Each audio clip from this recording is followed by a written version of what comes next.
Area 51 Sports is here for you. All the top quality equipment you'll need to succeed on and off the field. All to make sure you're prepared for game day. Area 51 Sports, the sports industry's best kept secret. Visit area51sports.ca today.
Area 51 Sports is here for you. All the top quality equipment you'll need to succeed on and off the field. All to make sure you're prepared for game day. Area 51 Sports, the sports industry's best kept secret. Visit area51sports.ca today.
They're going to get into it. Ontario All-Star Weekend continues here at Richardson Stadium. We got our RedBlack game number 2. U16s are on the field. I'm Caitlin Pobersnick alongside Jesse Bell and potentially some Steve Schneider commentary later on in this game, but we are getting set here. Cohen Stevenson in at quarterback for Team Red. There is a flag down, offsides on the defense, but yeah, this is a fast and furious start, Caitlin. Yeah. Very little pomp and circumstance. Anthem, and then let's get straight into it, which I think reflects the all-business approach here with our older teams, both the U16 and then the U18 afterwards. Absolutely. This game was supposed to start 12:30. It started at about 12:28, and I'm okay if I'm not going to complain if they want to get going. It's good. It's getting a little bit chilly outside, so might as well get the blood pumping and get this game starting. 1st and 5 coming up for Team Red after that offsides on the Team Black defense. Cohen Stevenson, quick pass over to number 5 for Team Red. That is Connor Dagneau. You can tell, French, definitely not a strong suit of mine. But a quick first down for Team Red. If you're missed out on the U14 game, Team Black with a dominant 37-14 victory. So Team Red U16 looking to avenge their younger brethren here. Got a man in motion under center, so more of a pro style handoff, and that is swallowed up. 2 Team Black defensive linemen, including Rocco Sebastini, who I believe is a Kingston Grenadiers player, in on that tackle. Yes, indeed. So a little bit of local content early here. And these quarterbacks are wearing white. So we have black, red. Obviously, it is RedBlack's weekend, but at the same time, our quarterbacks are looking a little different in their white jersey. Yeah, usually when you scrimmage, your quarterbacks are in red. Red means stop because it's the red-black game, and this time, white means stop. Don't hit the guys in white.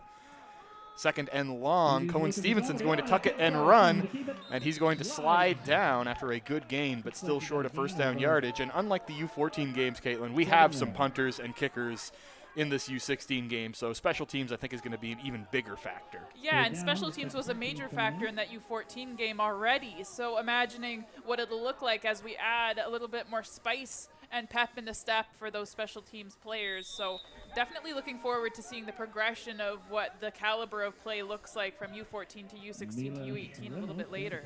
I think it's speed and execution are the big things. They play much faster, and as you can see from Milos Ramos, they're much better on the special teams side of things. This is going to be tracked down and then tackled up. One of the big guys there in red, number 97. That's Maddox Forbes, who was also the long snapper, Caitlin. So he snapped that ball and was the first guy down the field to make that tackle. You know what? Impressive. Admittedly, though, no yards penalty, so they will get backed up a little bit. So we're going to get our first look at the Team Black offense. And it's going to be Hayden Beadle as the first quarterback stepping up to the plate here, number 15 in white. And you can see kind of a longer, lankier build, more of your, at this age range, kind of prototypical quarterback, tall and lanky. They haven't quite filled out quite yet. Handoff up the middle. And that's big number 77 in red. That is a tackle made by Elijah Walker, who pulled him down by the jersey. Very short gain there. Yeah, even just getting to see the players in the sense of we saw the U14s and maybe how smaller they looked. This is only like a very short age gap between a lot of these players, but it makes such a big difference seeing them come in, even the way that they fill out the field too. That space that we talked about in the U14 game has shrunk just a little bit because of the size of the players. It's a good point. Just 2 years advanced, but so much physical development on display here. 2nd and 7, jet sweep. And a tackle attempted and missed, and that was number 30 in red. That's Leo D. Felice, who was able to bring down the Team Black ball carrier, and that's going to bring up a 3rd and short. So we've got a punting situation. 3rd and 3. But I don't know, Caitlin. It looks like they are going to go for it. I don't see a lot of movement from the sidelines. It's nice to see some aggressive play. Bear in mind, I think, watch for them to run a hard count here. So rather than going on 1, they're going to try and draw this Team Red defense offside and get themselves a free set of downs. If that doesn't work, don't be surprised if they call an audible and possibly maybe a timeout to punt it. They are going to play the down. Someone airs it out. Not quite. And maybe not the smartest tactical decision being made there, as we will get a Nope. turnover on downs. Cristiano Pugliese, the intended receiver. But you know what? They tried. I like the Yeah. aggressiveness, and this is a showcase for your players. And your punter, no doubt, is going to get a lot of showcase naturally. So let some of those offensive skill guys show what they can do. And Yeah. I like the build of some of these Team Red players. Look at number 99 for Team Red on that offensive line, Michael Dolan. He's playing right guard, and he is immense. That is a huge young man. U16, kind of hard to believe. Under center, we've got an I formation. And we're going to get a pass. Cohen Stevenson is dragged down. Number 30 in black. That's Emmanuel Asonabare with a, wow, emphatic And a nice takedown. play. That was, he just came off, I think, the defensive end position and made it into the middle of that Team Red offense. And it was like a man with boys out there. My goodness, that was such a physically dominant play. It was, and even as a quarterback, to freak out a little bit too. I mean, you see that running at you. I'm not sure what the first few things that go through your mind are.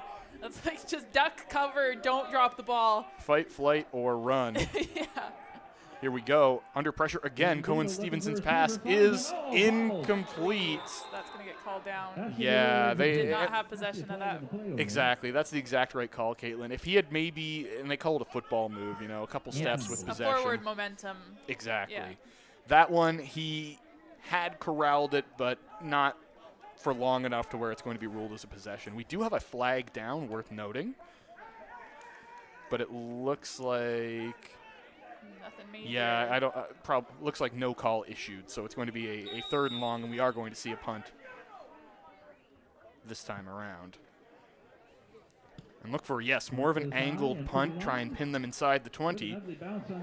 Takes a Richardson Stadium bounce, and Team Black is going to be set all the way back here inside their 10-yard line after that one, Caitlin. Yeah, that's an unlucky bounce that couldn't quite get a grasp of it, but also just a nice tackle to know, hey, it's been touched, you can now hit, and now pushing them back. So this is going to be a bit of a rough out as well. And we do have a Team Black already player down, being tended to. assessed, so And that's, yeah, we're so early in the game as well to have more injuries, but 2 in that last few minutes of the U14 game, now starting this one. So I think he's conscious and doing well, and they're giving him some taps, and we're already up, so that's a good sign. good to see there. And one of the big things with playing on turf, especially when it comes to how a ball reacts and bounces, on grass, that ball might take more of a natural bounce, and rather than bouncing and rolling towards the end zone, it might bounce back the other way. Turf, you don't have any give, so when that ball hits, you really, truly have no idea what the trajectory is going to look like. And it results in Team Black behind the 8 ball here as the coach's booth fills up next to us, obviously here to scout out some of the top U16 talent in the province. And off on first down. That's number 55 in black as the tailback. That's, I believe, Mateo Maraca. Let me double check here. No, sorry, that's David Gombos, who is the ball carrier there. That was David Gombos with the carry. And that will set up a good gain on first down. Picking up 4, running the football is kind of an ideal situation because it really does give you the full range in your playbook to work with on second down. Yeah, and they're not as pushed back. You have some space now to work with too, a little bit more than you did prior. So this is where you can try something. And that's a great point as well, Caitlin. A little bit more breathing room takes some of that pressure off. We are going to get a pass on second down. Snap is good. So close. The man was open, but just, you could see he was a little bit more off the back foot there.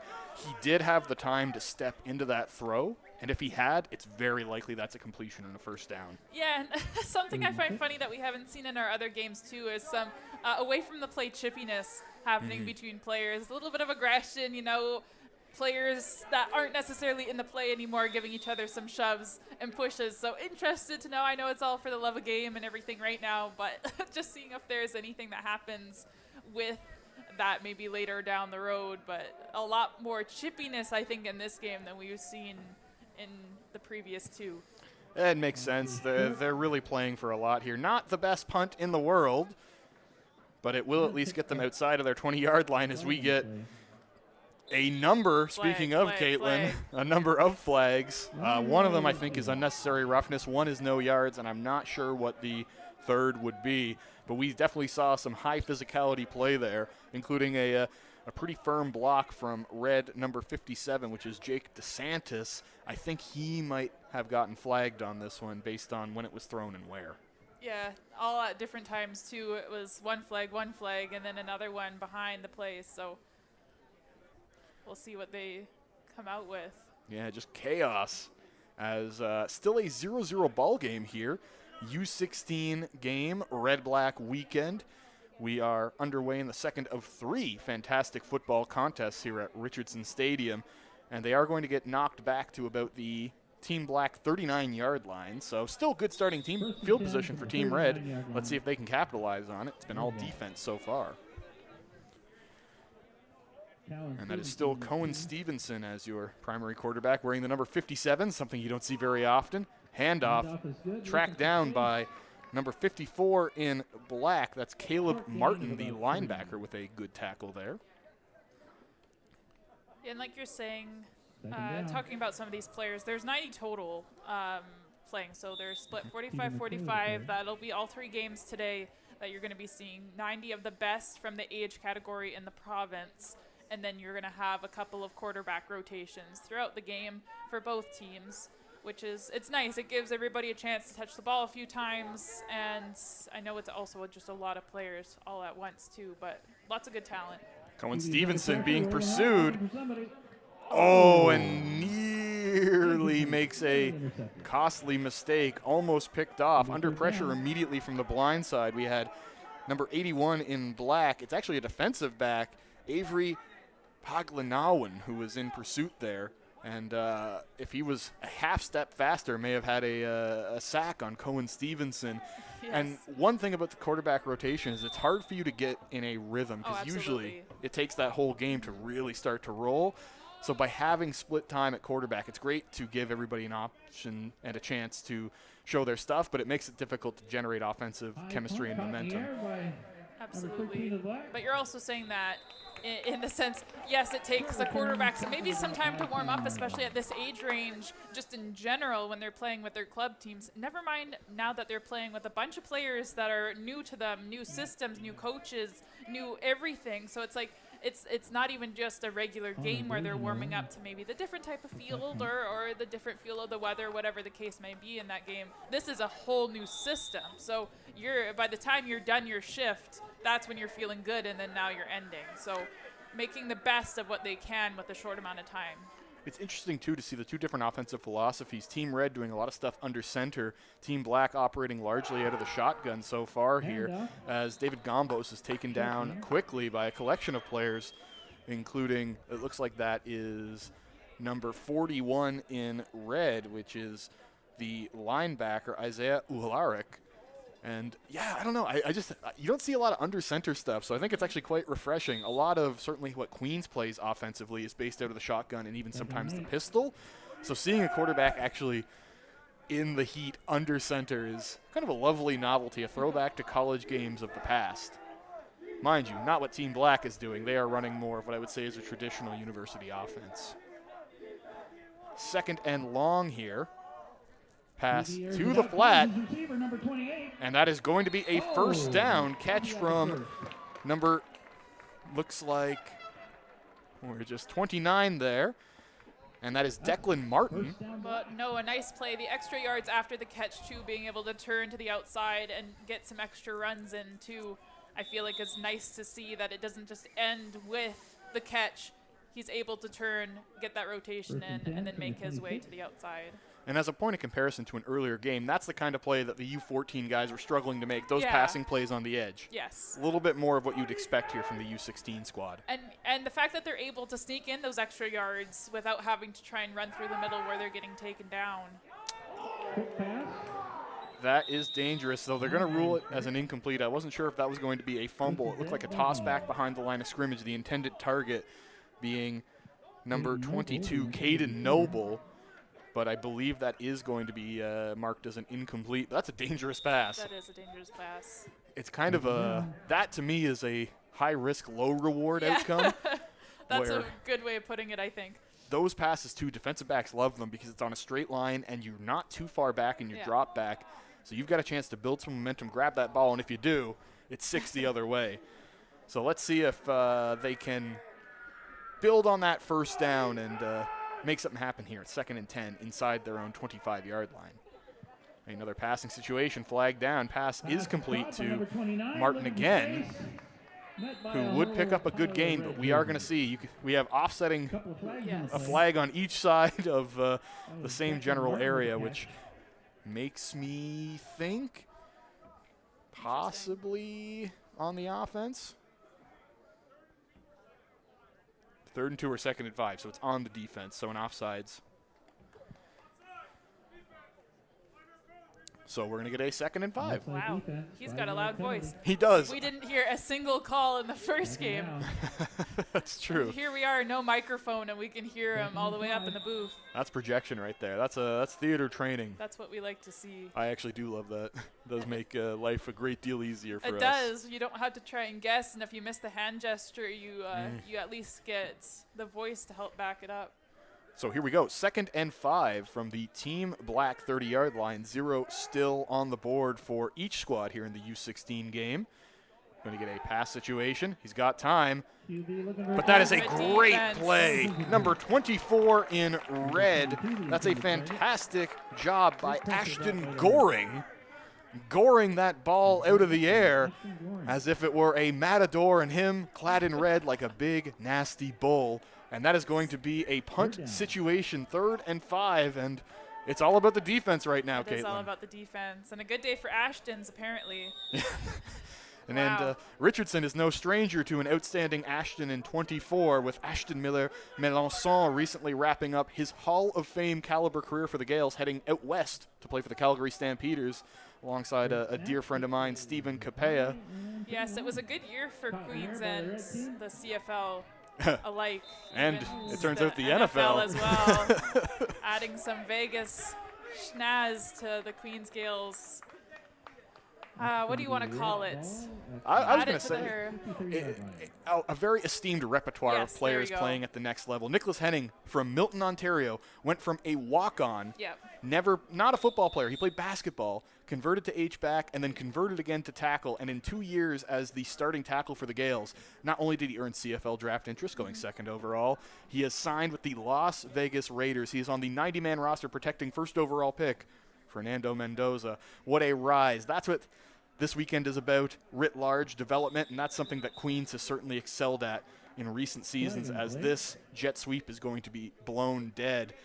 And it's very possible, Caitlin, that we are looking at one of the next great U Sports football players on this field right here, right now. Absolutely, and that's one thing that I feel like football in Kingston has really just grown substantially, and to be able to give players opportunities that Canadian athletes don't necessarily get. I feel like you hear a lot about hockey players getting opportunities to play, obviously, in that professional league. You go to the NHL, even at that, there are opportunities to play a junior career for a very long time. You don't see that with other sports necessarily in Canada, so it's nice to know that there's recognition coming to these young players, regardless of what sport they're doing, but this weekend obviously is football bound. So just to be able to grow the game in Canada, I think, is very substantial for the longevity of the sport. 100%.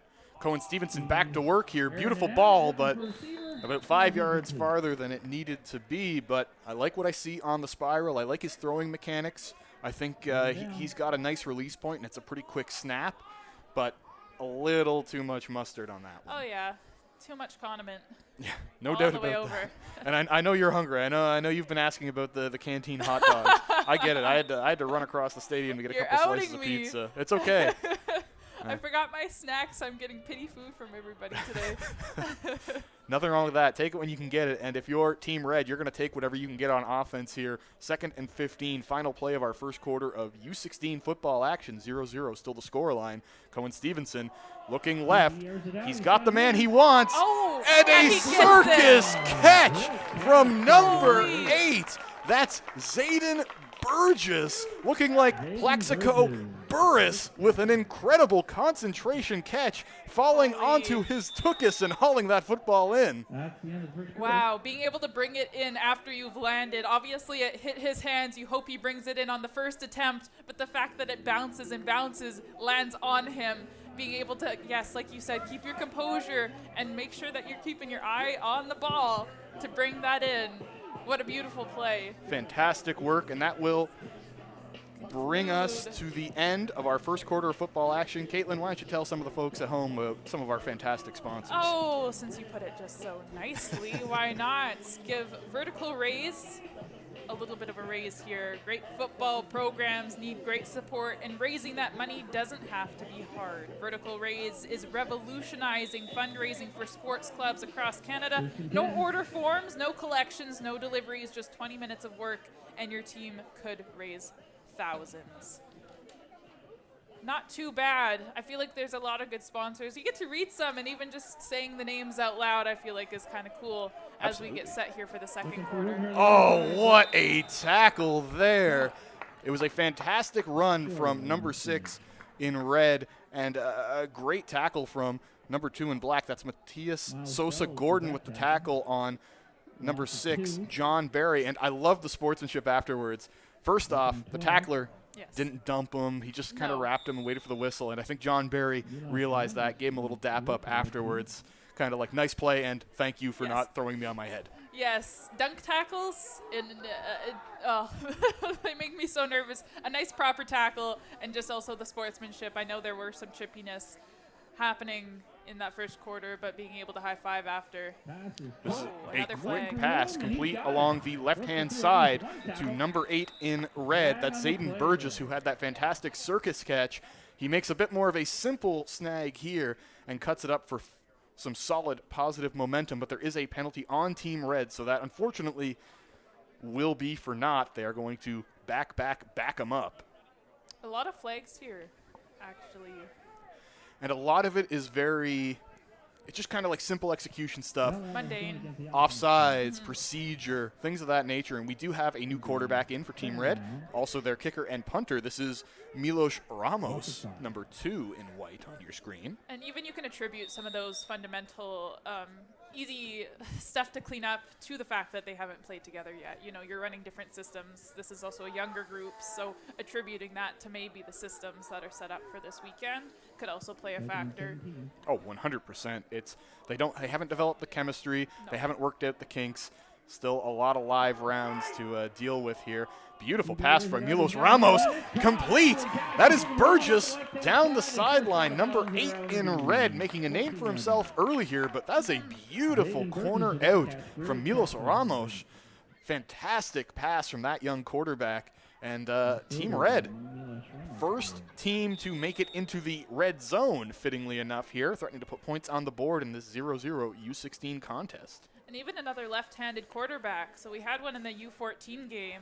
We have another one here in the U16 game. So always nice to see different fundamentals that come with just a simple thing of throwing with your other hand. And here we go. 1st and 10. Handoff to Barry. Barry breaking left. Some good power and agility there to pick up a gain of about 6 yards on first down for red number 6.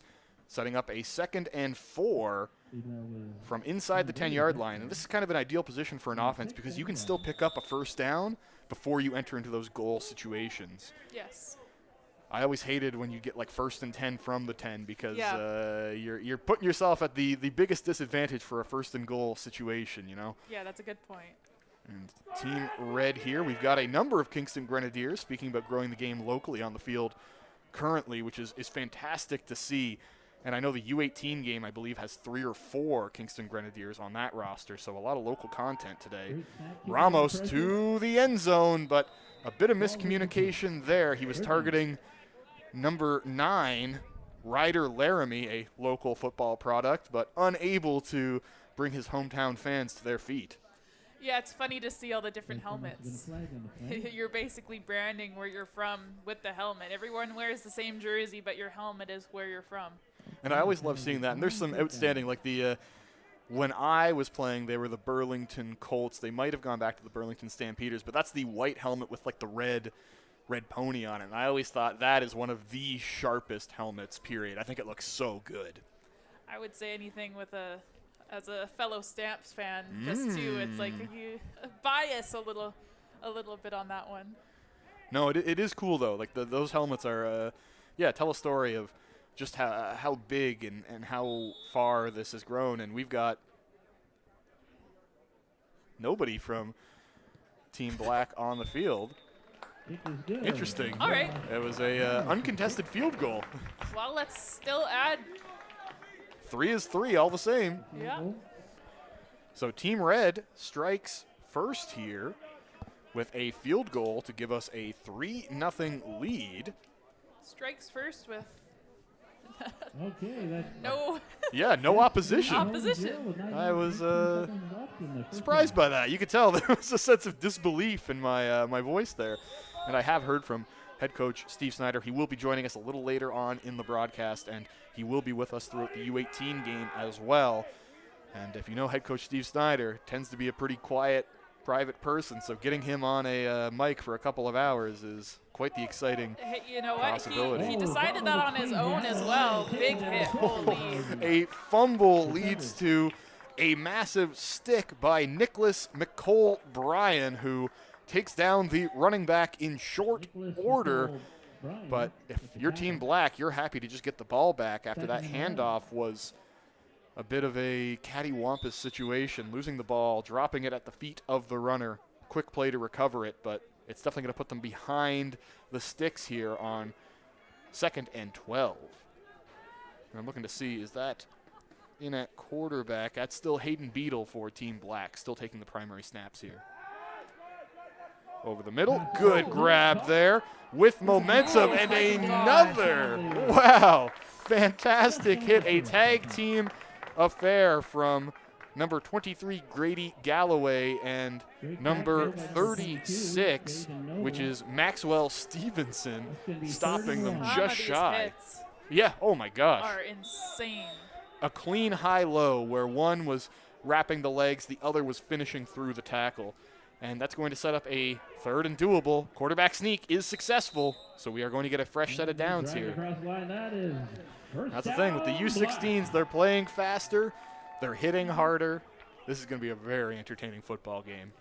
I mentioned this at the beginning, but just the evolution of it. It's like it's not like we're watching one day and then one the next day. It's like these are back-to-back-to-back games. You're literally seeing the evolution of play all within hours of each other, and it's very entertaining to see just the small, minute differences that come with the games, but also the massive differences that come with the size of the players and the differences in that type of sense of the game. Jet sweep to number 29 in black, and he breaks through a couple tackles. That's a good run from Declan Martin on a jet sweep. Was nearly taken down at the line of scrimmage, but showed a little bit of grit, determination, and power to wiggle his way free for a gain of about 6 yards. And that's the thing. We are seeing two very different offensive philosophies. And so far, Team Red has the slight edge. But Team Black, this is one of the better drives they've orchestrated so far. We've got Nico Kreck as their tailback, number 1 in that bright white helmet. Haven't seen anything from Kreck so far other than that fumble. And that pass from Hayden Beadle is a little north when it could have been more south. And we're going to see a punt situation. Not too bad. 6:27 left in the second. I feel like it's going a lot faster than maybe that first game that we saw this morning was. Yeah. That first half was dragged, not in a bad way. It was good football, but it was a bit longer. You're seeing a different pace of play with this one, even with all the flags. Yeah, yep. And it's a good point. I think, they don't need as much time between plays to get set as some of the U14 guys did, and they're also just able to get the ball off and run their plays faster in general. A higher level of football knowledge, more polish, and that allows you to play some pretty fast games, and that is a nice high punt. It's going to be fielded by Colton Hannaford for Team Red. Colton Hannaford trying to find something, anything, but no dice, Caitlin. He's not going to be able to find much purchase there. No, the U14 game, I think that was the most entertaining part of the game, were those punts and like the open field plays Yes. and the special teams plays were some of the best, I think, coming out of that U14. 100%. That and of course the guard keep for the game's final touchdown, which Go big man! yeah, a fantastic moment for Austin Patrick there, number 57 for the U14 Team Red. I don't think I'll ever forget that play. No, I think he actually got an award after the game. He but did. Yes. First down, jet sweep. Oh, running through one tackle is Colton Hannaford, but that was one man against an army of black shirts, and no surprise who won that confrontation. No, and I think that play hasn't been as successful for anybody here today in either of the games. Those ones have been almost shut down immediately. It's a staple of the offense because it's very simple and it has big play potential. But once you get to these players that are more experienced, are more polished, and are better athletes, they do a really good job of cutting off that edge and just letting the help arrive and do what it needs to do. Yeah, and we're seeing the women come out of the Lang Pavilion right now, which is quite cool. We can talk about that a little bit later, but nice to see them with their bags. That is going to be a Oh, no. bad idea. Not fully punished as that pass. We talked about how, defenders have the rep of being guys that can't catch. Some of them can't. Yeah, unfortunately that play didn't do much to dispel that spurious myth, but No. all the same, still going to be a turnover situation as we bring out the punter for Team Red. This is taking a look. Yes, I believe that's Ryder Laramie who is on punting duties here for Team Red. An interesting one. I think that's actually Connor Dagno who punts it, and that's 13 Black. There's a little bit of local content for you. That's Brennan Hepburn who jumps on that punt and draws a no yards penalty. So Team Black back on the attack here with 4.5 minutes to go. Goodness gracious. Yeah. That usually means that the second half is going to go a lot slower. I find that you don't get two fast ones. You get one slow, one fast. Naturally, though, as you get towards the end of the game, especially if it's a close contest, you're really going to Milk it. be liberal with those timeouts. So here we go. Great starting field position for Team Black. Trailing 3-0 here, hoping to build a little bit of momentum heading into halftime. 4.5 minutes remain here in our first half. Quick hitter. Complete. And that is a great block. Number 72 in Black. One of those big offensive linemen with a punishing block there to free up some space for. And I think we've got some U18 players too trekking from Oh yeah, there they one of are. our other separate fields here. But all of a sudden I look up and I see it looks like an ant trail coming from all the 90 U18 players that'll be here shortly. One clears off the field so that the women can, I believe, do their tackle football. Yes, they'll have the afternoon to play over on the Nicholas adjacent McCarney. field. Yeah, named after the Queens football legend Bill Miklas, whose son Bill Jr. does the OUA TV broadcast. That's David Gombos. And that is a first down for Team Black. As they are on the move here inside the 20-yard line of Team Red, clinging to a 3-0 lead with 3 minutes to play here in our first half. And just the overall, I would say as well, the line of scrimmage play is much improved from U14 to U16, especially the offensive line. We're seeing a lot more polish there. It's not more entertaining, but it's a different type of entertainment, I think. For a guy like me, I love it. Wow. Here we go. That is a huge breakout pass play. That's a catch by number 25, Jackson Burkjay. A massive gain, especially this close to the end zone. You want to see some offensive plays that get you into the end zone, something we've still been lacking a little bit between our other two games today. You want to see offense bring those points to the board, see if we can add something more than a kick right now. And we talked about it a bit yesterday that naturally the defense is going to have an easier time adjusting. But, yeah, I feel like there's a great level of offensive potential here that we haven't quite met yet. Yeah. And something that you want to see, even just execution on the plays, just whether they take you anywhere or not, you want to see that execution. Here we go. Ooh, a little toss Number 58 to goes Gombos, over space, but he trying to is tackle, taken down by not going to go Tackle. anywhere. No, going east-west. Loss of a couple I like yards. the idea, one of those little pin pull sweeps, but you need to get your guards further out to create that lane for the running back, and they just weren't able to get the kind of lateral movement necessary to create the gap to pick up positive yardage. Yeah, which I think is why that play's been unsuccessful pretty consistently, I would say, throughout this. Is they're always matched with some big man ready to take them down, which is why it ends up going east-west with nothing going forward. Yeah, you as a defense, you want to string out that kind of run, take the running back's momentum away, and give them nothing to work with as Right. Beetle is rolling right. And there we go! A touchdown pass from Hayden Beetle makes it look He is easy. fired up. Understandably so. Have yourself a day, young man. Fantastic patch and catch there. With a lot of pressure on him, too, running to the sideline, able to see somebody open in the end zone. Why not take that throw? And it was a crisp, nice pass into the end zone, even with some pressure on him, too. Nice to see that that scramble ended up being something positive and not something that he had to throw away. That's Jackson Bernaquer. I believe that is the pronunciation. I'm working on it. Either way, he had the one grab to get them close, and then he finished off the drive there, putting 6 on the board for Team Black with the extra point, giving them 7. It's a 7-3 ball game with 1 minute and 46 seconds left in our first half of football action. Who knows how long halftime will be? Yeah, we thought 10 minutes. It ended up being 5. I'm sure this one. 7.5. Split the difference. Yeah. Final score is Gotta get the hot dog. That's right. I know. You're going to have to jet speed down.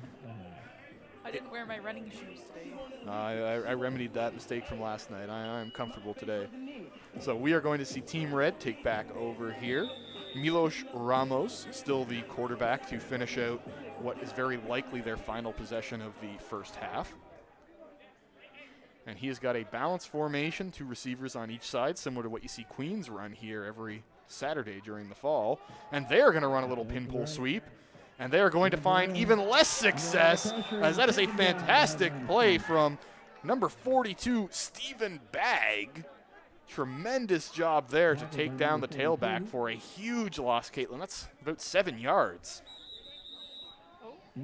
And I think we are indeed going to have a timeout here. Timeout Black. So while we figure that time out, I think now's as good a time as any to Give a shout out to the CFL. Obviously, we were talking about the CFL earlier and their draft and how big impactful Queens was in that this year, but the Canadian Football League has made a 5-year commitment to grow football right across the country, partnering with Football Ontario and all 10 provincial sports organizations to build stronger pathways for athletes at every level, from community fields to the Olympic stage in Los Angeles in 2028. The CFL is all in on the future of this game.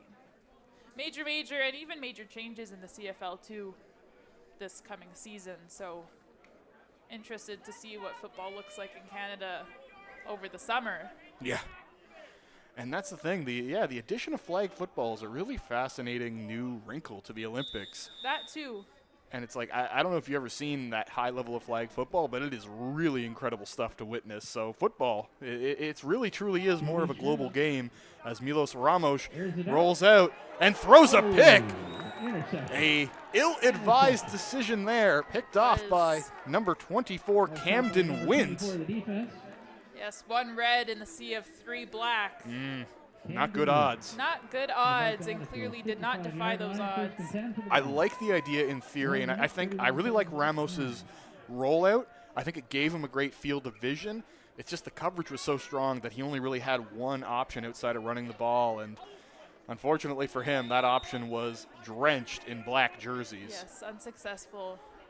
And we will have head coach Steve Snyder with us for a little bit in the second half here. Was just confirming that with him as David Gombos takes this ball and falls forward for a gain of about 6 yards or so. So, of course, not only should you stay tuned for a fantastic second half of football action, but we'll have Yates Cup winning former Coach of the Year, future Coach of the Year, in my opinion, head coach Steve Snyder joining us as well. One of the most acclaimed football minds in all of Ontario and the mastermind of the Queen's resurgence over the last 7 years. Another handoff to David Gombos. Also just nice to hear somebody talk that isn't us. Of course. I feel like a day of talking. Let's add some other voices into the mix, somebody that can really, I mean, obviously they've been doing some scouting up in the booth as well, so you can hear what they've been seeing from each player, people and numbers that maybe we haven't been talking about that they are noticing, even just talking about the season that Queens had and how impressive it is and maybe what Steve is looking for to add to his roster in the next couple of years. I feel like that's all stuff that obviously he's going to be very good at. 100%. And I think I'll take a second to shout out another one of the you take it. I like the broadcast voice. one of the fantastic sponsors that makes this weekend possible. Our friends at Nuthers. Every great moment deserves to be remembered. Nuthers, the awards store, the official awards and recognition partner of Football Ontario, creates custom trophies, medals, and awards that celebrate your athletes, coaches, and volunteers. Visit Nuthers.com to get started. That's NOTHERS.com for all of your trophy celebration needs. So thank you to Nuthers, a fantastic partner for Red Black Weekend, as we have Team Red and Team Black situated at the 45-yard line, with Team Black looking to put some more points on the board here before half. That's a beautiful pass from Hayden Beadle, but it's just over. And if you look at the wind, Caitlin, I think the wind got underneath that one and just pushed it a little further than it needed to be. He got a little extra help on that when he probably didn't need it. Yeah, no question. He's got an arm on him, so to add some extra. And you're still learning that, too. You're learning, I feel like it's physics. It's all about physics. And quite frankly, I'm not very good at it, so I wouldn't have been able to fix that either. But yeah, the wind added on to an arm that can already throw a football. Especially, like, he put a lot of loft on that to give his receiver time. I think without that wind, it would have been right on the money. Yeah. Beadle's going to take off on second down, and he's not going to find too much space there, Caitlin. And I like this. Turbo trying to get the next play in as quick as possible. But yes, as suspected, timeout being taken here. So Team Black is going to be facing a third down and about 7 yards to go, and this would be almost a professional distance field goal try if they went for it. Yeah, and they're switching off right now. So I'm guessing this is possibly a punt. And you know what? I feel like anything kicking related, Team Black is going to have some help because, yeah, the wind is extremely windy. I don't know what else to say about it. It is Kingston wind. If you have never been to Kingston, the wind here off of the water is very insane, very cold, and very harsh. It's a bracing wind, even in the summer. And this is going to be a punt, but it is fumbled, and the punter is in trouble. He's just, that's a good call by that young man. Number 80 in black, Jabril Ali, just had nothing to work with there. The snap was a little too low, and he just did not have the time to get that punt off. But what I like, you saw him consider trying to do a quick kick, but he thought better of it. He held on to the ball, and rather than a devastating fumble going the other way, he just takes the turnover. I think that's a really good heads-up play from number 80 on Team Black. It is, because he was holding it down like he was going to kick, and I'm like, that ball is not secure whatsoever. No. So to be able to bring it in and then get taken down by 3 Reds, I mean, it's impressive and it's hard at the same time. Handoff up the middle for number 14, Peter McCrae. Short gain, but good starting field position for Team Red. We're going to have to play in hurry-up mode here because the clock is running. 40 seconds remain in our first half of football action, and Team Black leads 7-3 over Team Red, and they are taking their time here. So they are really going to milk the clock and try and make this the last possession. Hand off to Peter McCrae, and Peter McCrae didn't stand a chance there. Number 65 in black was the first man on the scene. That's Jonathan Lackey. He is a big man. Yeah, there is a pretty impressive level of size in these U16s. Some definite hosses to keep an eye on moving forward, as I think this will probably be this punt. They're going to kill whatever time they can. We might get one more offensive snap before the end of this half. And now kick going into the wind too, so considering that will blow back a little bit. It's a good point, and like you said, it's a strong wind coming off of Lake Ontario. Very strong today. We are feeling a bit chilly up in the booth. Even with the scoreboard as a bit of a wind blocker, you're still getting a pretty immense amount. Good job by Ryder Laramie to get that punt off, and it takes a nice diagonal bounce. So this will be the last play of the half, but will it be an explosive one? Very possibly. Team Black down the sidelines. That is going to be a huge special teams touchdown. What a way to end your first half. I believe that's Nico Kreck who ran that one all the way back. You know what? Might as well use up the clock and use it very, very well. We have been seeing a lot of that here this weekend so far. Nico Kreck takes us into the half with what is technically the third punt-related touchdown of the day today. We saw two in the U14 game, including one that kicked off the scoring, and we've got one more here. What an exciting way to end the half, and what a great showcase for Nico Kreck, as I could see some of the coaches in the booth next to us stand up and take notice of that outstanding punt return touchdown.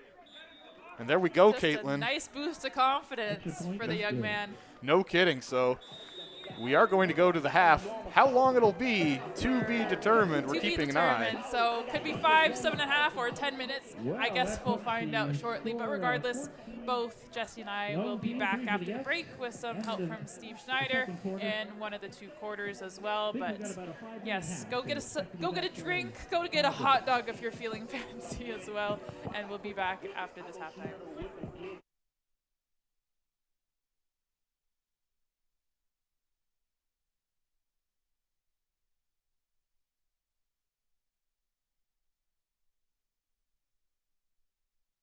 Area 51 Sports is here for you.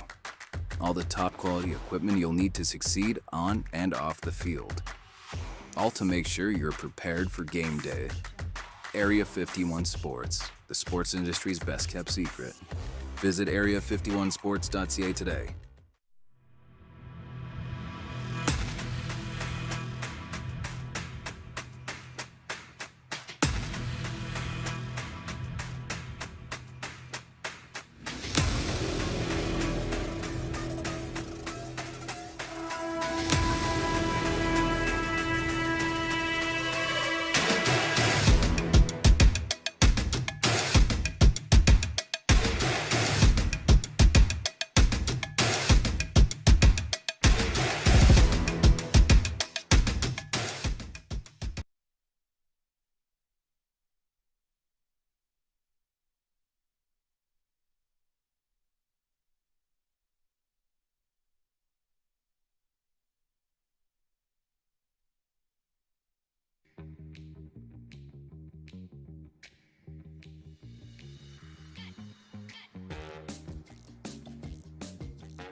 Area 51 Sports is here for you. All the top quality equipment you'll need to succeed on and off the field. All to make sure you're prepared for game day. Area 51 Sports, the sports industry's best kept secret. Visit area51sports.ca today.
Let's get into some second half action here at Richardson Stadium for the U16 Red-Black game here on our All-Star Weekend. I'm Caitlin Pobresnick alongside Jesse Bell as we get set for our first play here in quarter number 3. Team Black back under center. David Gombos takes that handoff and gets absolutely nothing. And we've got a new quarterback in for Team Black. That is Cristiano Sagbini with the blue helmet and the striking white jersey. Yes, quarterbacks wearing a white instead of their corresponding team colors. Yes, which is a nice change from the U14 game where everybody was kind of clad in the same overall type of jersey, whereas the white means do not hit them. They are off limits. A tag at most. Absolutely, and everybody's done a good job of that so far. 2nd and 10 here. Sagbini's pass is accurate, but not a lot of forward progress to it, so it'll be a 2 and out for Team Black.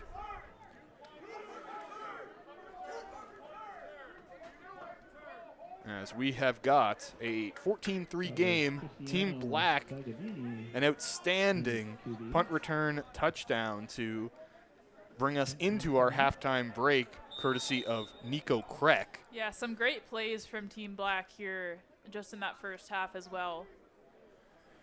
And it's worth noting Kreck is also serving as an up back, a blocker here on the punt coverage team. So a nice showcase of his offensive and possibly defensive skill set here. Nice snap. Very high punt. And a flag is thrown down even before the ball touches down. Yes, and that kick into the wind probably also contributed to that kind of stale kick almost. And that's a good point, Caitlin. You could see the higher the ball goes, whether it's a throw pass or a punt, the higher it goes, the more susceptible it is to the wind, especially if you don't have a great deal of spin on the ball. Yeah. It's going to hang and it's going to be dragged where it needs to be dragged. And it looks like it's a penalty on Team Red because Team Black has got their offense back on the field. Yeah, there's not a whole lot of heft to the legs in these gentlemen yet either, and we had talked about this in the U14 game, that a lot of kickers in those professional leagues end up being from the soccer or rugby type style players, and right now you're not getting that. These are just, you know, positioned players that they happen to get put into. Absolutely. It's just such a specific skill set that it's really hard to have that in a young player at this point. As we get a quick completion from Sagbini to Brennan Hepburn, part of the Kingston Grenadiers U16 squad, playing here today on his home turf. Yeah, and just in a nice generic pass catch play executed well, got some extra yards, did exactly what it needed to do. Nothing super fancy about it, but nice to see the execution on that communication between a quarterback and his receiver. Absolutely. Nothing fancy. Didn't need to be. Handoff here to David Gombos. And Gombos should have just enough to keep those sticks moving. Yes, indeed. First down for Team Black. First down, Black. David Gombos As carry. Team Red behind the 8 ball here, trailing by 11 points after literally the final play of the first half. That is a backbreaker, and if you're Team Red, you need something from your defense here to give you a little bit of momentum back.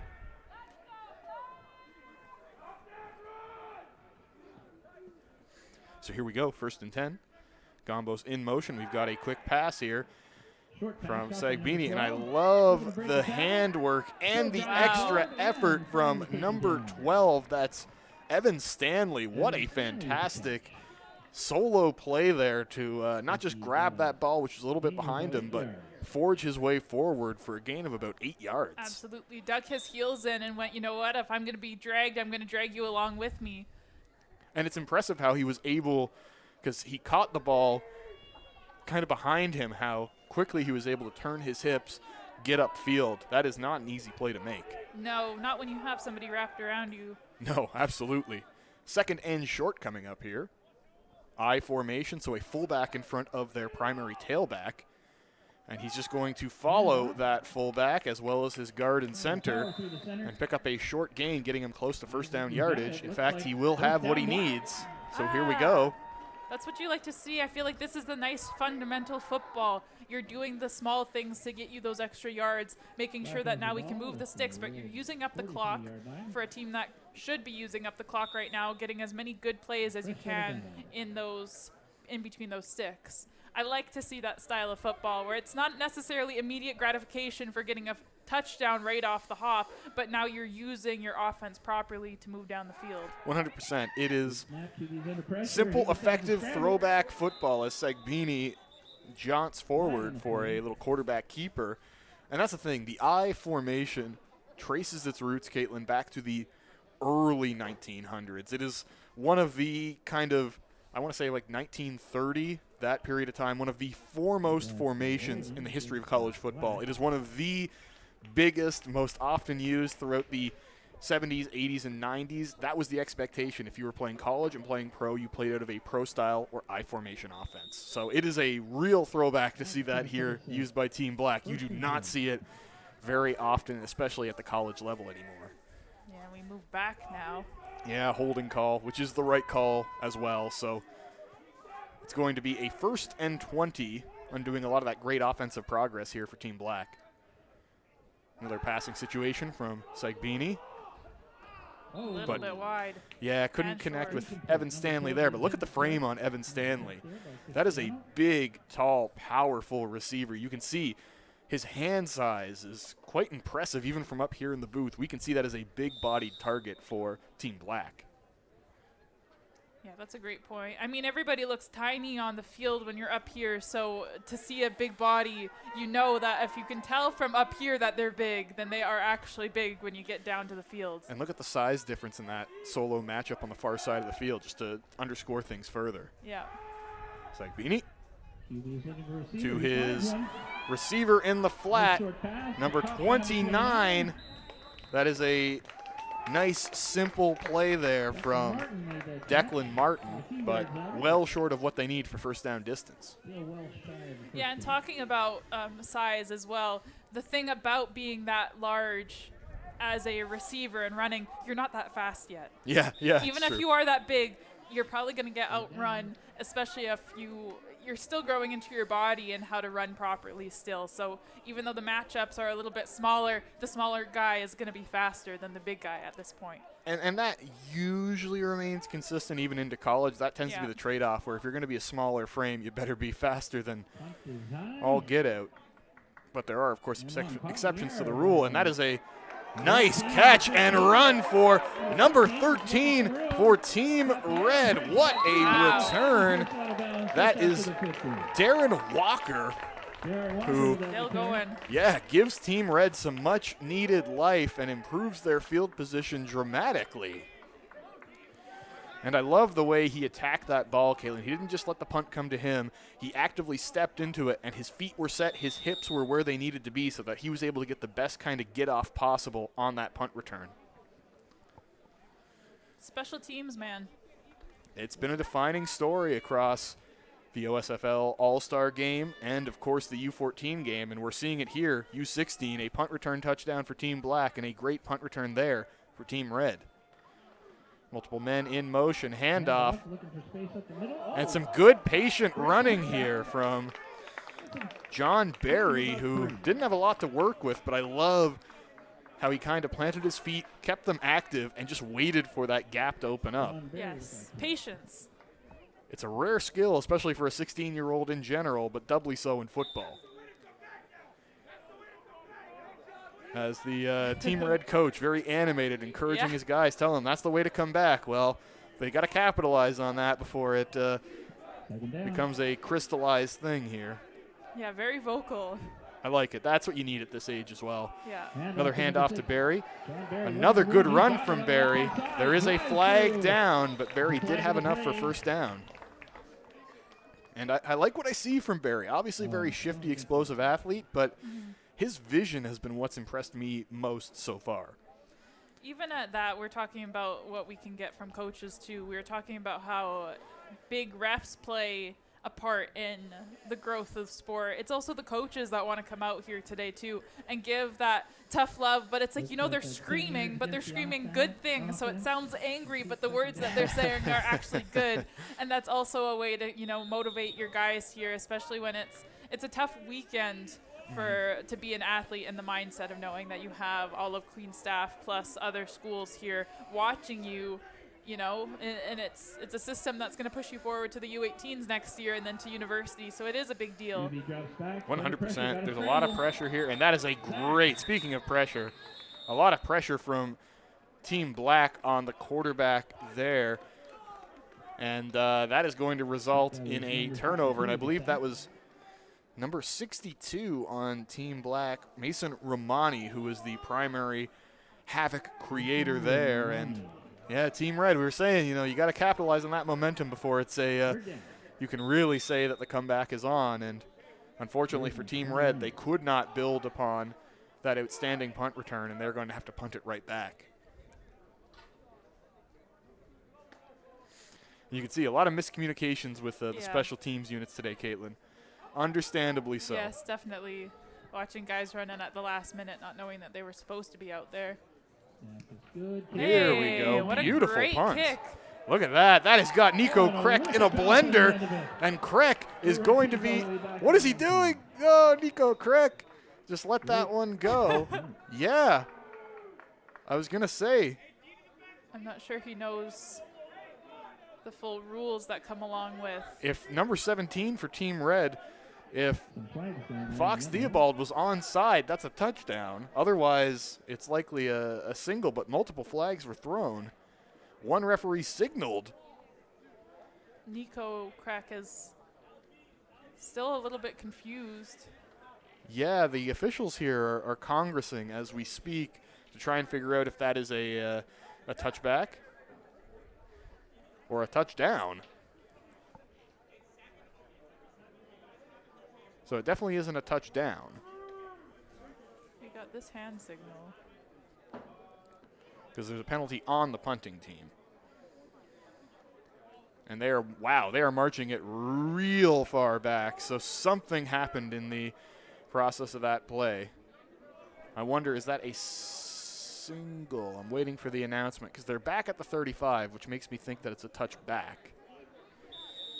But I'm waiting for the PA confirmation because the flag was thrown as well. Got the ball, 1st and 10 at their own 35. To be determined. Nope, I'm not sure we're ever going to know. Team Black with a quick toss play. Looking for room to move. Cutting it back, David Gombos. Taken down after a short game. That was number 55 of the carry. A good pickup, about 4 yards or so. And Gombos has been pretty much the only ball carrier for Team Black today. He has taken 100% of the ground game. Yeah, and to go back to the point of even us not fully knowing what happened there, Nico Kreck didn't know what was happening over in the end zone too for that kick. This is a development weekend. There are still a lot of rules that U16 players might not know, and it's the high IQ plays that you don't necessarily work into until you get to that university level of sport. Here we go. What a job there by, my goodness, Cristiano Sagbini, staying calm under pressure, rolling right, stepping up in the pocket, and finding his receiver. A great concentration catch on the sidelines. That is an impressive level of poise for a U16 quarterback. Even on the receiving end of that, I saw him look down when he caught the ball, make sure that his feet were in bounds, and then he could go out. To have the poise, too, to be able to look down after you've made the catch, I'd be like, oh my God, I just made the catch. I wouldn't be focusing on the feet, but you could tell he focused on the feet. And we are back into the I formation here with a trip stack on the right-hand side. Throwback football, especially since they gave it to the fullback. That is a fullback dive, Caitlin. We do not see that very often. That is, yes, Ethan Hewen, who got the carry there, normally used as a blocking back, but he just picked up about 8 yards or so. And Queens is a school that really loves to use the H-back, primary lead blocker like a fullback.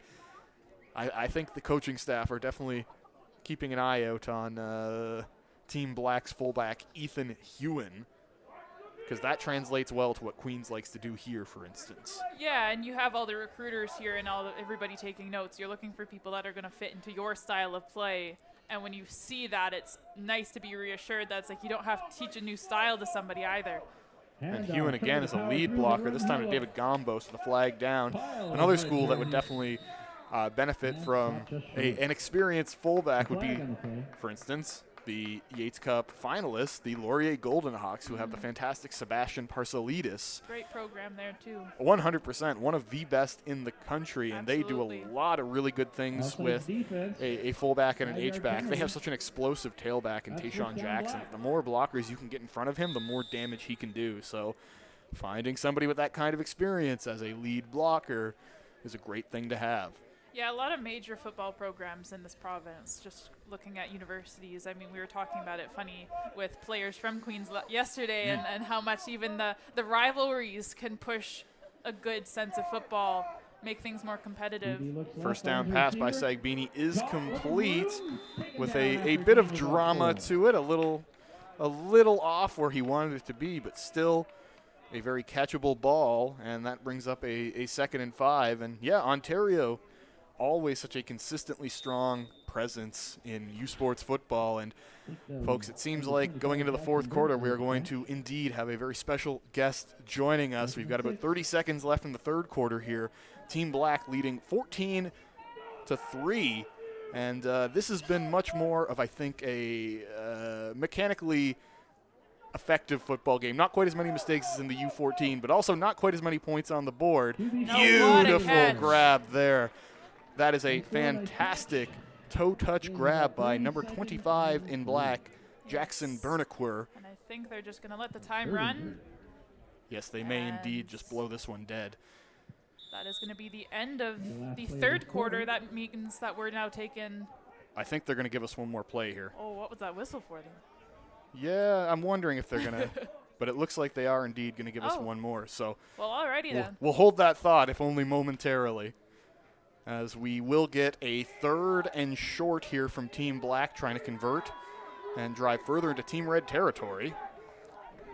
David Gombos, your tailback. But it is going to be a pass. Sagbini under pressure, and he will take the sack, and we will have a turnover to bring us into the 4th quarter. Should have just ended it there. We should have just ended it there. But, folks, we are going to take a brief second here to onboard our 3rd mic, Yes, our absolutely. very special guest here. Take a second. It is 14-3 still as we head into our final 12 minutes. Switch the field, and we will be back in just a second here.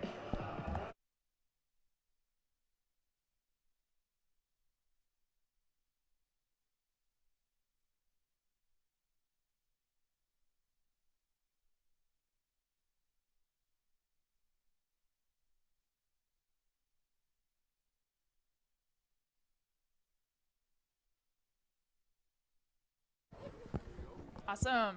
All right, into some fourth quarter action now. Ball is already in play. We have head coach of the Queens Gales football program here, Steve Schneider, alongside Jesse Bell and Caitlin Pobersick and the rest of the crew here, obviously, at Richardson Stadium. Welcome to the broadcast, Steve. Yeah, thanks for having me. Absolutely. I know you've had a chance to kind of sit and digest this game so far. Any major points that you can bring up that maybe we haven't talked about? Well, it's just always great Red-Black weekend for us and for everybody in Ontario, really. It's one of the highlights of youth football across the province. And today, as usual in this weekend, it's a lot of athleticism on display. And I find the biggest challenge of the weekend is just getting the offenses going, right? And it's never a knock on the players or the coaches. I think it's just the nature of, offensive football certainly takes a lot of chemistry and timing, and it's just such a short window of preparation, so that's always a challenge. But the running backs are, downhill pretty hard right now and trying to move the, first down markers, and the quarterback play has been solid. So there's a lot to like. And I think something that we've seen all weekend long is some really fantastic special teams plays, Yes. A lot of explosive plays in the U14 game, and then that Nico Kreck touchdown here today. Why do you think special teams has been such a big factor in these last couple games? Well, a number of reasons. Athletes can make great plays when they get a Erzman right there. The more space you give an athlete, the bigger the play can be, and special teams provides a lot of opportunity for that. And sometimes with the punts in these types of games, the ball can get sprayed all over the field, and it's not as directional and tight to the sideline, which, again, just opens up more space. So, credit to the athletes that are making plays today. Absolutely. So I guess another point while we have you here, obviously U18 is a big game, and it's a big game for the players too. What are you guys looking for with the U16 group that might be different from the U18 group? Well, the U16, there's still a lot of development and growth ahead for them. So, the projection and where do you think they might be in 3 years or so from now, there's still a lot of, to be determined. But what we're always excited about, just in general, is how much football is being played in Ontario right now. Not too long ago, it felt like you had to, put your kids into hockey in order for them to have a good sporting experience. And that is so far from the truth now. And that's a big credit to Football Ontario. There's so much football being played in this province right now, not only in the fall, but in the summer. Yes. And to see hundreds of student athletes, at this age on campus, playing a high level of football, getting exposure, big-time event like this, I just think it's great, and then you throw a flag on top of it. I think football's starting to take over. Oh, major. And I mean, you also bring up Ontario. How about Kingston, Biasley? How are you feeling about football in Kingston as a setup, too? It's amazing. The high school football has always been so rock solid, but the Grenadiers program right now, huge credit to the administrative staff there for their vision and the time they put in, because they built something. And now we have multiple teams in Kingston. And every Tuesday and Thursday night in the summer here, we can come up. Micmac Field, there's 4 teams practicing throughout the night. Yes. So there's a major group here. As we have got a pass towards the corner of the end zone, and oh my goodness, Coach, what a touchdown. No way. The field corner route has been a major part of today's, offense, and there's another one. Big catch, big-time catch, and a great throw to put it out there with some air on it where you can make an adjustment and flatten out. Oh, no. Yeah, he's a little shaken up. That is a big impact to absorb, and I've been impressed with the quarterback play, something we touched on, just some of these, especially those corner out throws. That stuff when I was playing U18, when I was playing RedBlack, when I was playing high school football, you didn't see that from your quarterbacks. It's pretty remarkable to see how much that position in particular has grown over the past couple of years. Yeah, the throwing mechanics have evolved, and they're really taking off in the last 5 to 7 years. And now the quality of throwers across the country is really astonishing, and it's made the game of football better at the youth level. And it's really helped us adjust to 3 downs, because it used to be a lot of 4-down football at the youth level, and now you're seeing more 3-down football. But what is required to make that watchable is some pass game. And young guys are throwing the ball so well right now. There's so many great mechanic coaches, plus just the content on the internet. A young guy can jump on Instagram now and pretty much teach himself to throw. So, and you're seeing that today. And the corner out's a good, way to take care of and get after some man coverage. And, when you see it, you go to that corner route, and that's a big play there. Hopefully this young man's all right. Hopefully he just got the wind knocked out of him. No kidding. And even we're talking about growing the sport a lot, and the fact that we have weekends like this, I feel like it's pretty major in the growth of sport. But anything that you could speak to about the growth in Canadian sports? I mean, obviously you guys just had a big week with the CFL draft, and even with NFL being in the title right now, to have that behind the Queen's name, to know that you have players, you have a program, and you have people willing to work with you to get you to those next levels. How does that feel as a coach after the major year that you've had? I mean, the pictures, the interviews that you've had to do this year have all been great and good news. So how does that feel for you to be able to see your players take those next steps? It's a huge, accomplishment for these young men, and it's great for our program. Anytime somebody can work their way all the way through football and get a chance to go play professionally, I think that's to be celebrated. And for Nicholas Henning in particular, who just signed a contract with the Las Vegas Raiders yesterday after attending their mini camp, it's the 7th player now, at Queens to go on to get to the NFL. And so we're proud of that. We're proud of Nicholas. And then all our CFL draft picks. Major. Justin Pace, Stephen Capea, Nicholas Henning going 2nd overall. It's amazing. And these guys have worked so hard and done all the right things. And I'm just so happy for them and their families. And I know they'll represent themselves and our program and the country well. When you look at the NBA right now and the NFL and the amount of Canadians, the NFL draft has had multiple Canadians for like 6 or 7 straight years now. It's like you're getting 4 or 5 guys drafted a year, and we just had a first rounder, Team Messidor. 25th. First overall draft picks in the NBA being Canadian, and the best players in the NBA being Canadian now. Something's clearly changing, and football's taken off. And there's going to be more Canadians getting drafted to the NFL than we've ever seen before over the next 5 to 10 years, and I don't think it's going to stop. The amount of guys that are down in the NCAA that are Canadian that are making a major impact, and then the amount of U Sport guys now that are NFL quality, including the quarterback we just saw at Laurier, Taylor Elgersma. So it's not slowing down, guys. The game is growing too fast, and the kids are loving the sport so much, and they're seeing, this opportunity in football now. Instead of hockey, I can go play football and I can get all the way to the big leagues. I think it's awesome. And I think the growth of that football is having a more direct impact on the OUA, where this is one of the most parity-driven leagues I've seen in a very long time. It's not the OUA of 6 or 7 years ago.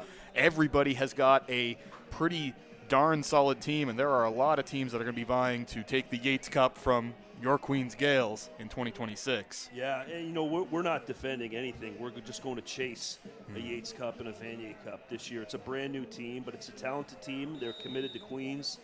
They certainly love being around each other, and they're driven to win. So we're excited about our 2026 team.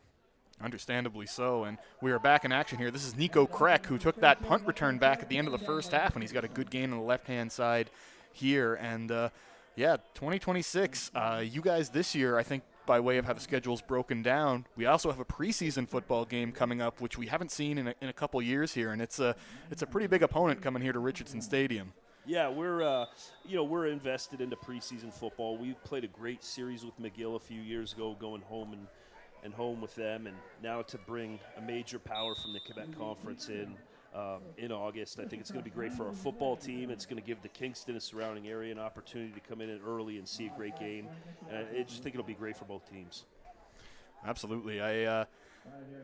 It's events like this that are such a great intro and get us excited to lay the groundwork, because August, especially the end of August, is a long ways away, but it's a big football calendar here in Kingston. We talked about the Kingston Grenadiers. Their season kicks off in just a few weeks' time as well, and in terms of Kingston football, Kingston events, anything else on your radar, Coach, that you're looking forward to? Well, we've got OFSA football coming here in the fall. Here's a big run. Nico. Wow. And that is going to be another long touchdown. Number 1. Nico having the Kreck. game of his life. Nothing like big touchdowns at Richardson Stadium. That's a great, that young man must feel great, and so do his teammates. And you look at the one there, Coach, reminds me of another great number 1 on the Queens roster, Cedric Smith, with that level of athleticism and burst just ripping down the sidelines there. Yeah, Cedric had some explosive runs after the catch this year. Big-time touchdowns at home, and really looking forward. He's going to the East-West Bowl this week, so he'll be down at Waterloo representing Queens, and get an opportunity to be around the best in the country, and I think he'll have a great week. We're proud of him and really looking forward to what he's going to do next week at the East-West. One of my favorite players to watch, a great young man. Just circling back to it, OFSA coming up in the fall. I know the wheels are in motion to make that a big event here as well. Yeah, OFSA football, I think, is really unique. You get multiple bowl games. We have so many high schools in Ontario. It's tough to play for one championship. So we get a kind of a bowl series going on, and you get all the champions together. And I think it's a great way to do it, and to have it here in Kingston at Richardson Stadium, the best place to play football in the province. These young men get the and young people playing high school football, young girls, they get the opportunity to play, at such a venue, it's such a big game. To have 3 games a day for 3 straight days, it's certainly excellent for us to have it at home here at Richardson.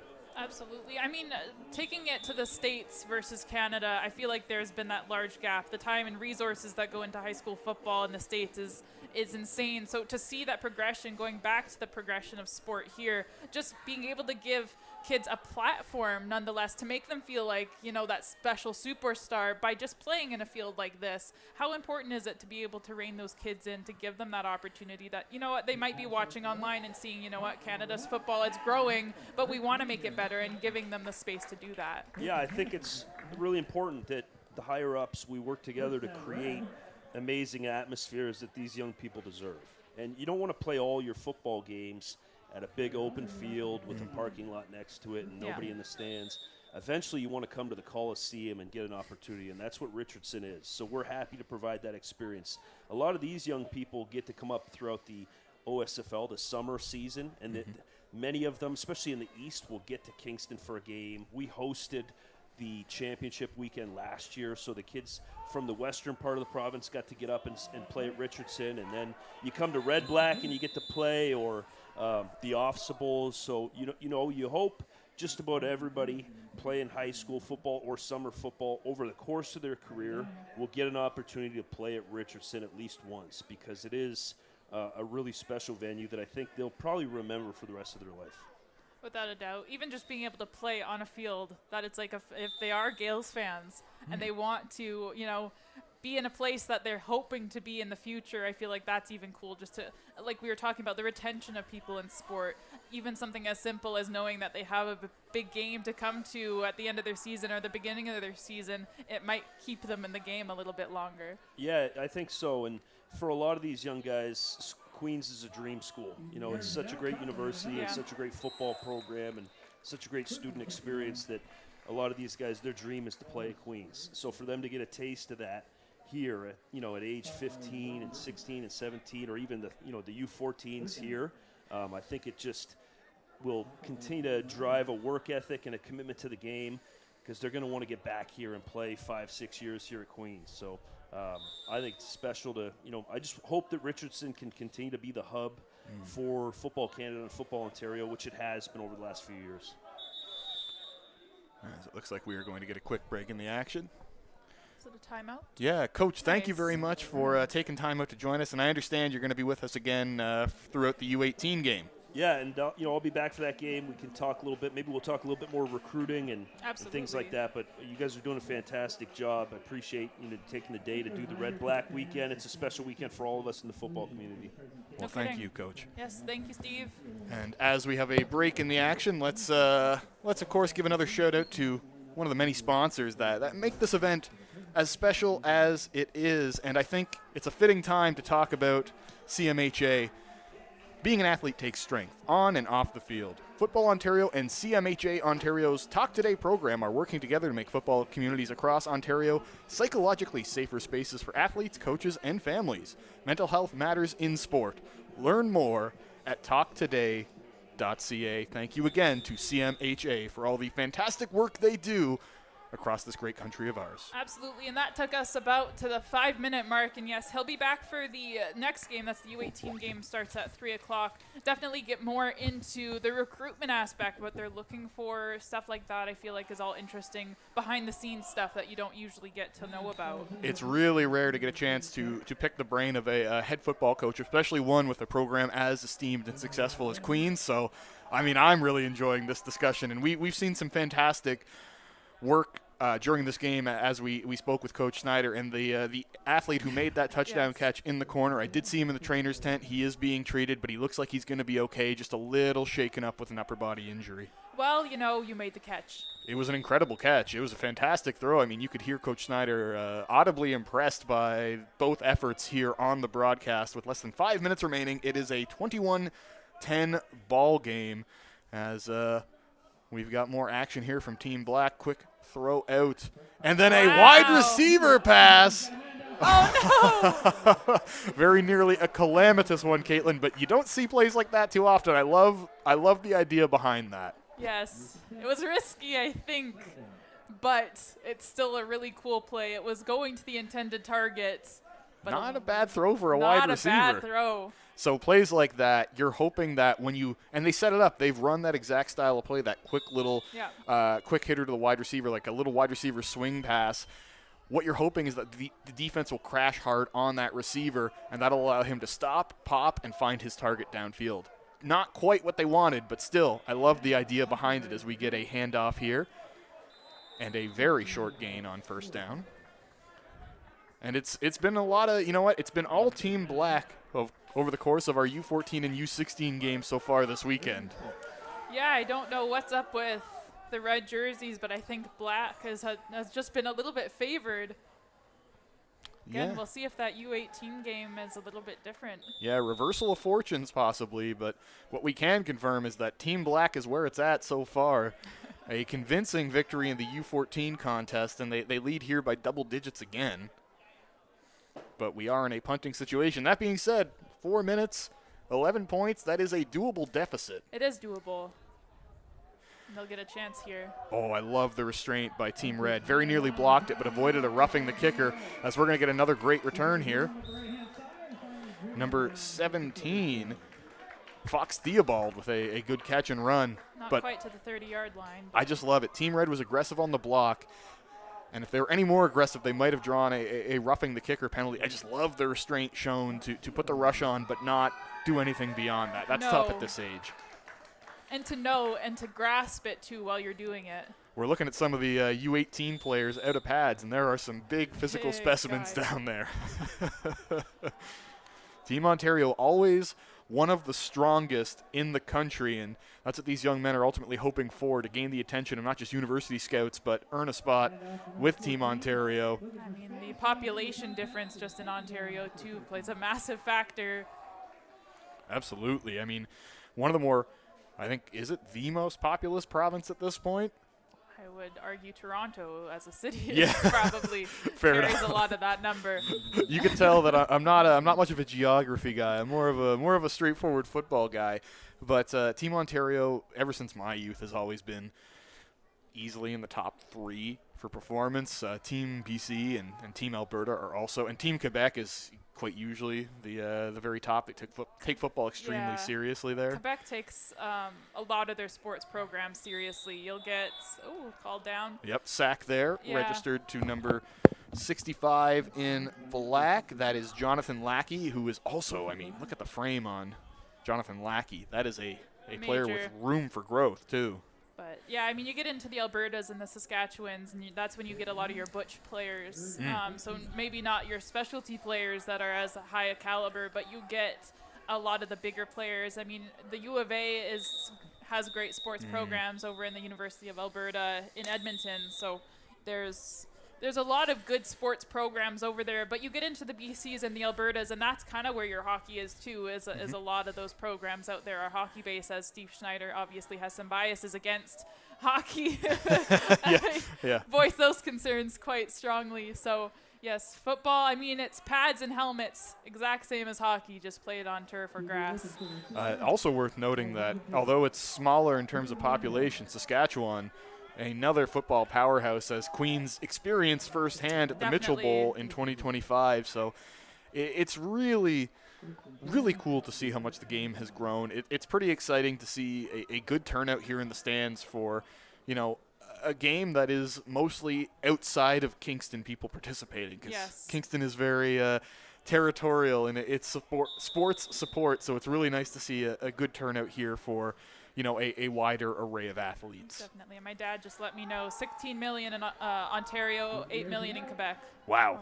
Or 9 million in Quebec. And still they are one of the very best football provinces we have. And that CEGEP system, which gives them an extra edge in terms of development. It does, and even in basketball, when we would play, you would get 16-year-olds playing against university students and being better than the university students just because of how they develop their players out there. Sports is extremely important, and so you're getting these girls who are 6'2", 16 years old, and playing against university caliber and winning. So it's not even like it's just for the sake of playing. They're winning those games. Pass here, incomplete.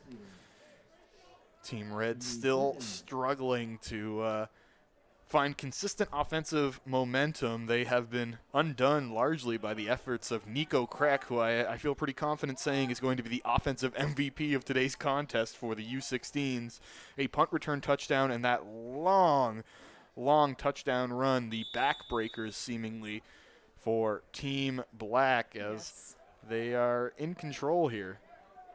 A small, fast, mighty player with some beef to him. Yeah, that's the thing. And at 16, he's obviously got the speed. He still has a frame that needs to fill out a bit more, but a very strong player. And once again, love the officials there. That's the right call, ruling that down as a sack, because in a regular tackle football game, that would have been ugly. It would have been ugly too. But like you're saying, the size and stature, as we were watching those U18 players walk on and off the field without their pads on, they have muscles. Yeah. They've found the weight room. They've understood what protein is. They know how to kind of fuel their bodies a little bit, especially if they want to take this seriously. They're going to have to learn how to eat. It doesn't just come naturally. You're burning thousands of calories throughout practice, and during the summer when you're sweating with your pads on, you got to know how to refuel your body. And I think a lot of these guys are starting to understand that.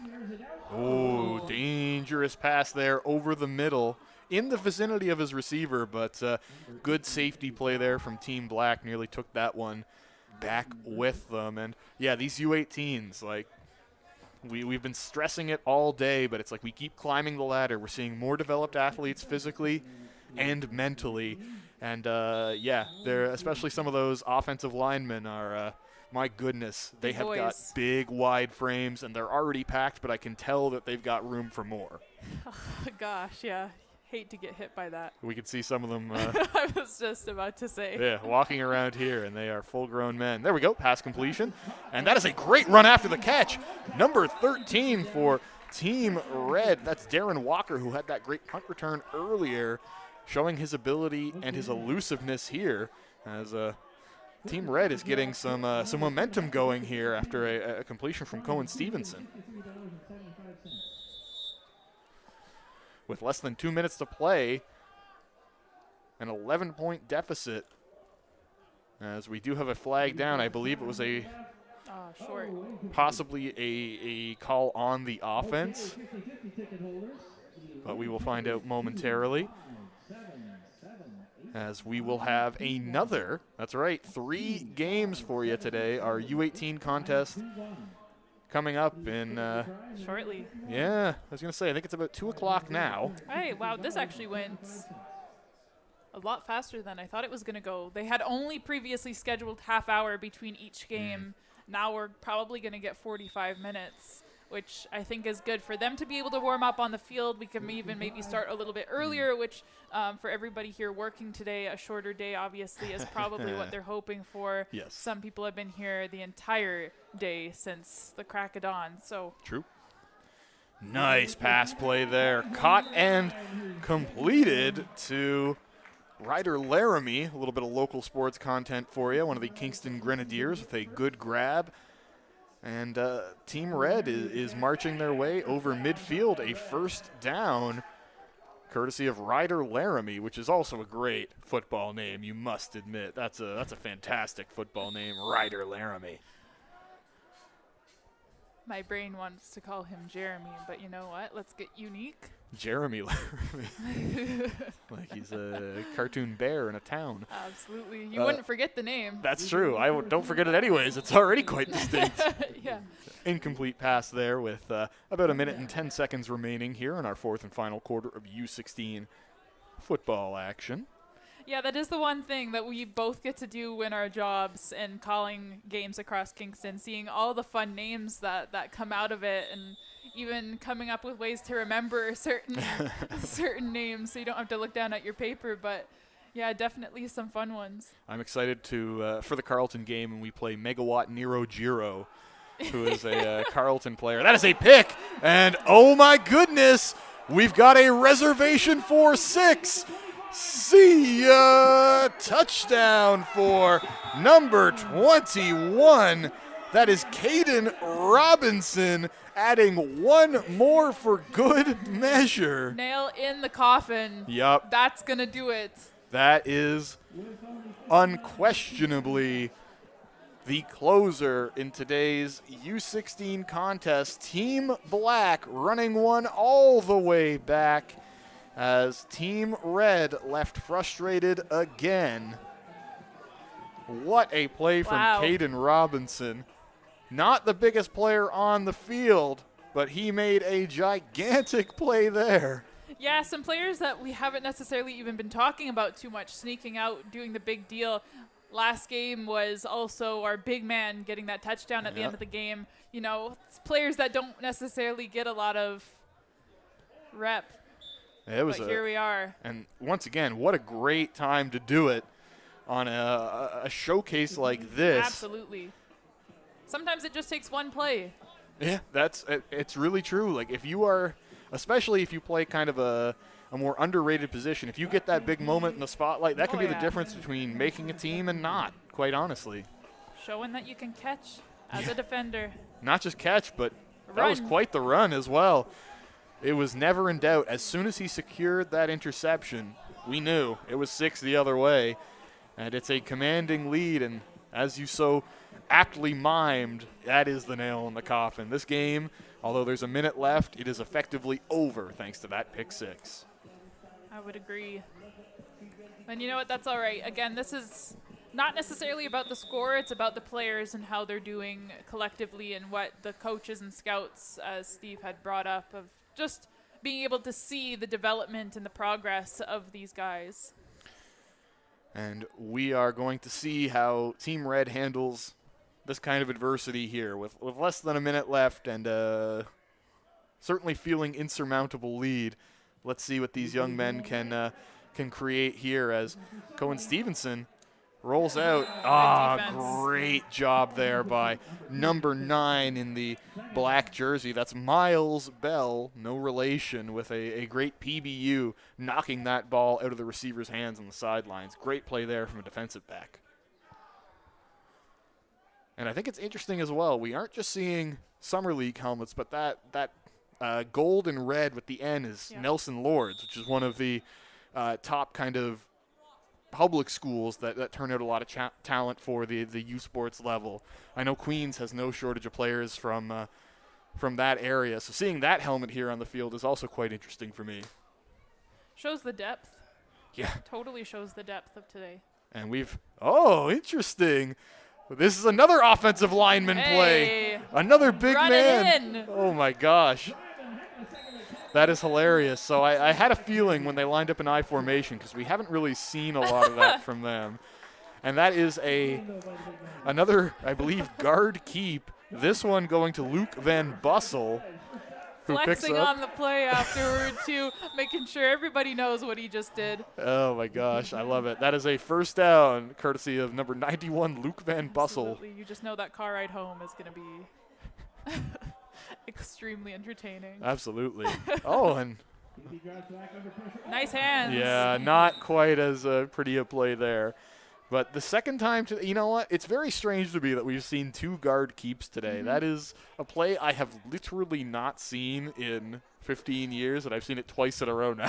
Yes, both at the end of the games. So just testing out the waters. But you know what? It can make a person's day, and I think it just made his. In the in our city championship game in grade 10, our first play of the game was a tackle keep to yours truly for about 10 yards, and I thought it was the dumbest idea ever. but man, is it entertaining to watch. It's This fun. They're final not that play. fast, but you know No. what? They can carry a lot of bodies on them. I will say Luke Van Bussel was moving at a good clip. I was not that fast. One final pass, and that will do it, folks. Our U16 Red-Black game has come to a close. Of course, we will be back with you for the U18 finale, but what a dominant performance from Team Black with touchdowns in all three phases, Caitlin. Special teams, offense, and defense. And an interception. We got a couple of those today. We got a couple yesterday. I'm hoping for some more here in the U18 game coming up. 28-10 was the final score here as you see everybody get to the center field, probably for a picture and then some awards as well, but that gives us some time to recuperate before that U18 game. Again, Steve Schneider visiting us to give us some more input on maybe their recruiting and how they go about that. But for right now, that'll be the end of Jesse Bell and Caitlin Pobersnick before the U18 matchup here just in about under an hour, I'd say. Somewhere thereabouts. Absolutely. Awesome. Have a wonderful rest of your day, or we'll talk to you soon. We'll see you then.